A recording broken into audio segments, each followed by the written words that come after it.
Aujourd'hui, je vous retrouve dans une vidéo pour parler du lien qu'il y a entre l'éthique et la connexion animale. Alors l'éthique et la connexion animale, c'est un sujet qui est super large, qui est super vague et c'est quelque chose dont on parle énormément parce que l'éthique est primordiale lorsqu'on fait des connexions avec les animaux. Mais aujourd'hui, j'ai envie d'aborder un point spécial, j'ai envie de l'éthique, qui est le respect qu'on a des animaux, le respect qu'on a du vivant en général et le respect qu'on a des autres animaux. Pas forcément ceux avec lesquels on va faire le plus de connexions, mais le respect qu'on a de tous ces autres animaux qui partagent aussi notre terre. Quand on fait des connexions animales, et toi qui as fait des connexions animales qui est là, ou qui est très intéressé par ce sujet-là, on choisit vraiment de se connecter donc aux animaux qu'on choisit, aux animaux qui nous entourent, de découvrir vraiment ce qui se passe à l'intérieur d'eux, ce qu'ils pensent, ce qu'ils ressentent, ce qu'ils vivent, et à chaque fois on découvre leur beauté, on découvre leur sagesse, on découvre leur puissance, on découvre comme ils sont beaucoup plus grands que ce qu'on avait imaginé, comme ce sont des êtres juste magnifiques et qui ont compris beaucoup de choses que nous-mêmes on n'a pas compris encore. Lorsqu'on fait une connexion avec un animal, en fait, tout ce qu'on fait, c'est apprendre à développer notre empathie. Cette empathie qui était là, qui a toujours été là, on va l'approfondir pour qu'elle soit tellement forte qu'on puisse vraiment comprendre ce qui se passe chez les animaux.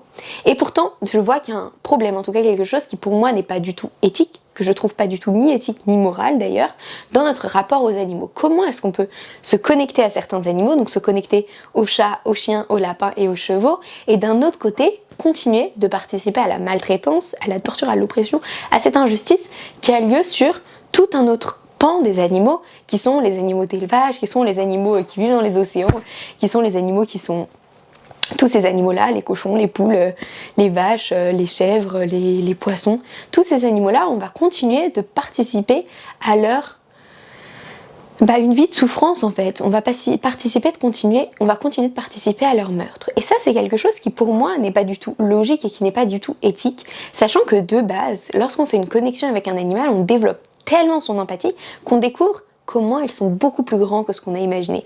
Et on sait bien qu'on s'en est rendu compte ensemble que quand on développe cette empathie-là, on se rend compte à quel point finalement ils sont tous pareils. Ils sont tous extrêmement précieux. Ils sont tous extrêmement beaux. On se rend vraiment compte qu'il n'y a aucune différence entre un chat, un chien et un cochon. On se rend vraiment compte qu'il n'y a aucune différence entre un cheval et un poisson. C'est-à-dire qu'ils ont tous quelque chose de précieux à l'intérieur d'eux. Et en plus, quand on fait une connexion animale, on devient vraiment cette voix pour tous ces êtres qui n'en ont pas, qui n'ont pas de voix. On est la voix de tous ces êtres qui n'en ont pas, parce qu'on choisit de se connecter à eux tous en fait, de les écouter vraiment et ensuite de transmettre leur message. Et il n'y a rien de plus beau que d'être cette voix finalement, de développer cette empathie suffisamment pour être la voix de tous ces êtres qui n'en ont pas. Et ça, c'est important de ne pas l'oublier. Et de du coup réfléchir à comment est-ce qu'on se positionne éthiquement par rapport à ce dilemme, j'ai envie de dire. Comment est-ce qu'on se positionne éthiquement dans le fait de dire qu'on aime les animaux, qu'on est là pour les écouter, qu'on est là pour transmettre leur message, qu'on a découvert à quel point ils sont grands, à quel point ils sont précieux. Et d'un autre côté, on continue à participer au fait qu'ils soient tués, au fait qu'ils vivent des vies qui sont horribles, que dès le jour de leur naissance, on est déjà programmé le jour de leur mort, qu'on continue de participer au fait qu'on leur prend leur bébé, qu'on leur coupe la queue à vif, qu'on les castre à vif, etc., qu'on continue de participer à ça.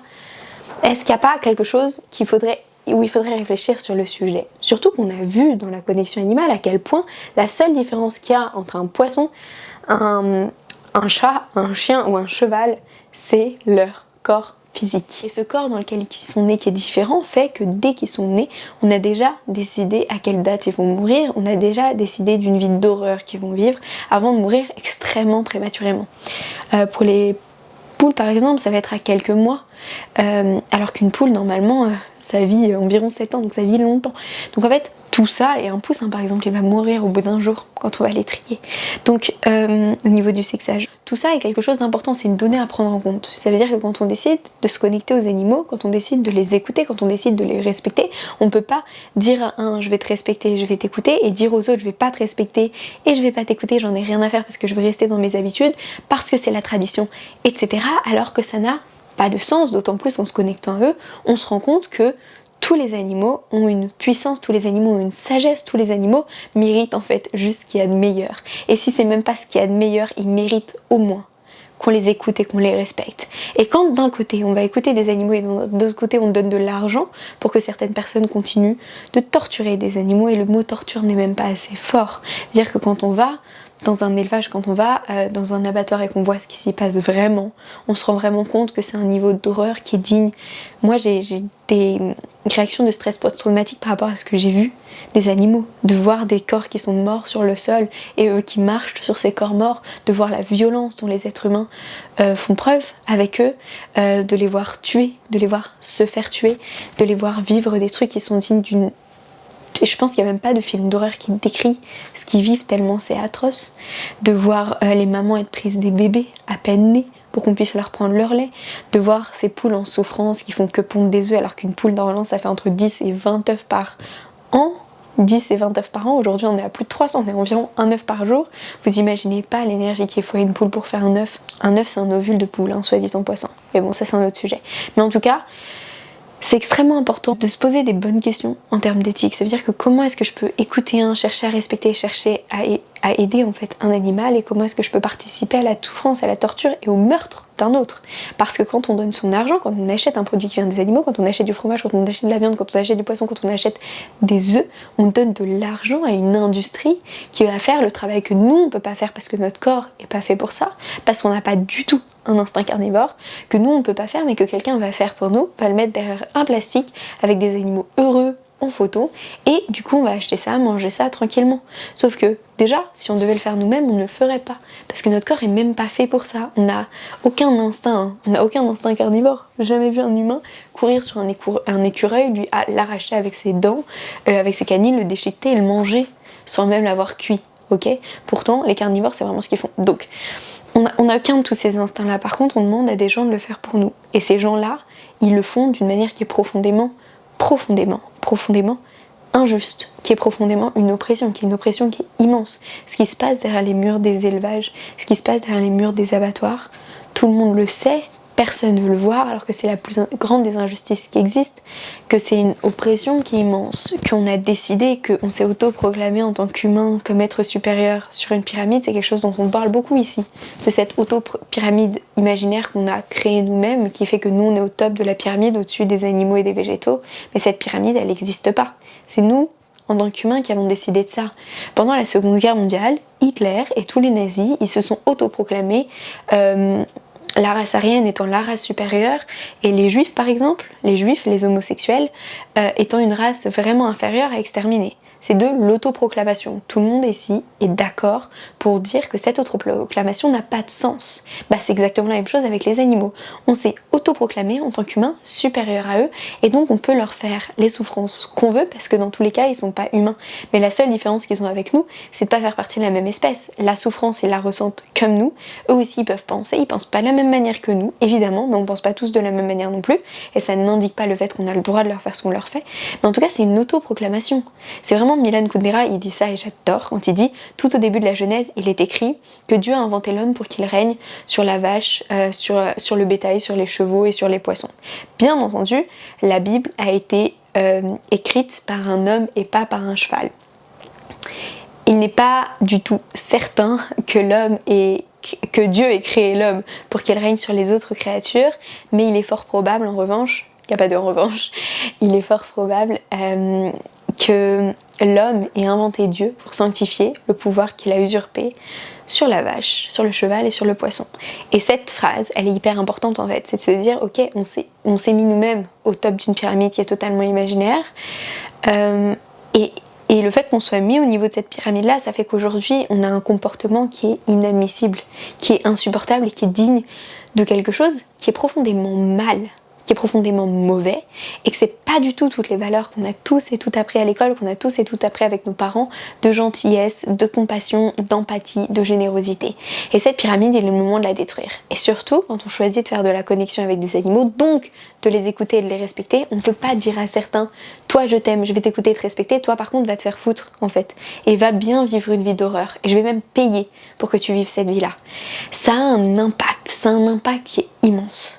Et arrêter de participer à ce massacre, c'est déjà la première chose, des choses à faire pour retrouver une sorte d'éthique. Moi j'ai du mal à croire qu'on pourra autant apporter aux animaux, qu'on pourra autant être là pour elles et pour eux, si on continue d'un autre côté à participer à une injustice, à un massacre qui est immense, qui massacre des milliards d'animaux tous les jours.